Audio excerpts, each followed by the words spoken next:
We just finished week 1 of the college football season, and I'm here to give you a recap of the 3 biggest games and most importantly, the players in it that you're going to draft in your 2026 Dynasty rosters. First game, LSU Tigers at the Clemson Tigers. It was the battle for Death Valley, and Clemson seems to be the team who took Death Valley a little too seriously because in that slugfest, Cade Klubnik still looked like the limited player that we thought he was, even though that Clemson had a good push towards the tail end of last season. But more importantly, Garrett Nussmeier looks like the real deal, guys. He looked efficient, and even though he didn't have gaudy 4 touchdown numbers that we see sometimes in college, he looked like a pro quarterback against a top caliber defense. And that's what's important. The other big standout, Aaron Anderson is going to be a name that you need to pay attention to. Even though he's only 5'9", he's short, but he's electric. And this is D1 college. This isn't like some of these other undersized wide receivers that we see light up college football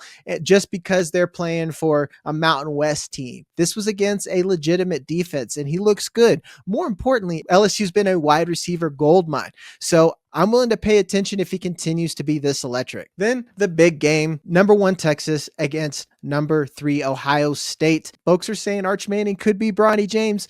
That's not me. It was a tough game against one of college football's toughest defenses. More importantly, Matt Patricia is one of the best defensive coordinators in college football. Matt Patricia was a tough defensive coordinator in the NFL. A lot of people are still sour about his tenure with the Lions and how he handled being an offensive coordinator for the Patriots. But when he is just calling the plays on defense, he's a mastermind. And he had an amoeba defense that would be tough for almost any young quarterback. So I say you should be patient with Arch Manning. And if we see that value dip among Devy markets, and if you see that value dip as far as overall 2026 overall picks, you should capitalize on that.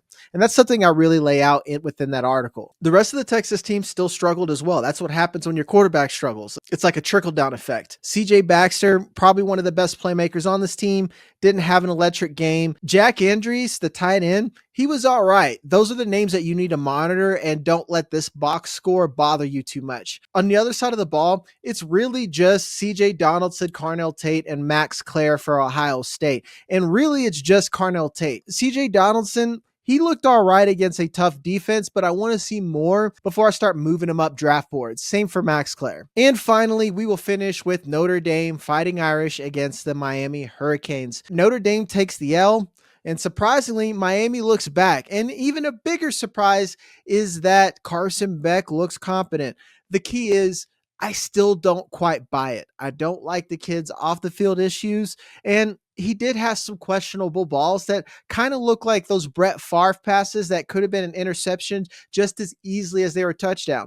And that doesn't work for everyone. So I wouldn't be surprised if we see Carson Beck fall back down to earth. It's just worth monitoring. The big thing is Jeremiyah Love was almost non-existent during this game, but that's because Notre Dame was playing from behind a lot and they seem to have abandoned the run.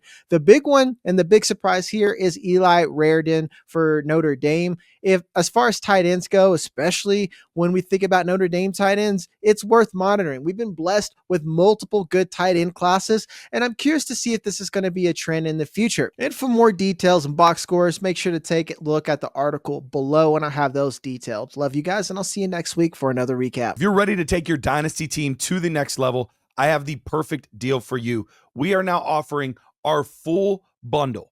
That is everything that we have to offer here at Dynasty Nerds. The GM tool, which not only will let you see how your team looks, but the rest of your league and as many leagues as you have. There's tons of tools inside there, including mock draft tools, trade browsers, trade calculators, looking at the overall league strengths and weaknesses. You'll have it all there. But on top of that, you'll also have our film room that looks at all of our rookies, our nerd score, extra podcasts, everything. And we're giving it away as cheap as we can right now.